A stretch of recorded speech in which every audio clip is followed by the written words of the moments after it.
Hello, para sa request po ng listening, try po natin itong sagutan. 들은 것을 고르십시오. 한국에는 뭐 하러 왔습니까? 한국에는 뭐 하러 왔습니까?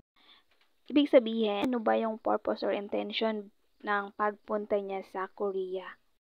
1번. 3달 전에 왔습니다. 2번. 기술을 배우고 싶어서요. 3번. 고향 사람들하고 같이 왔어요. 4번. 전에도 이런 일을 해봤습니다.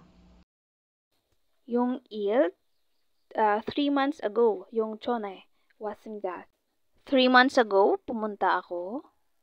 Yang sa 2, gusto niyang matuto ng skills or mga techniques.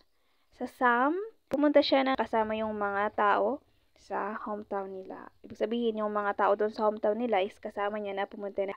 Yang sa 4 naman, na-experience niya na daw dati na gawin ito. Iron is this.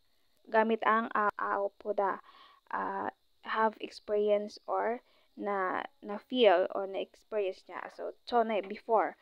So, na-experience ko na siya before na gawin. So, the correct answer is number 2. So, kung bakit siya pumunta or bakit siya nakarating ng Korea or yung purpose niya kung bakit siya pumunta ng Korea is para matuto ng skills or pag-aralan pa yung mga techniques or skills na gusto niyang matutunan. Para sa iba pang mga practice, you can subscribe this YouTube or follow my FB page, Learn Korean with Nakishan. Bye-bye!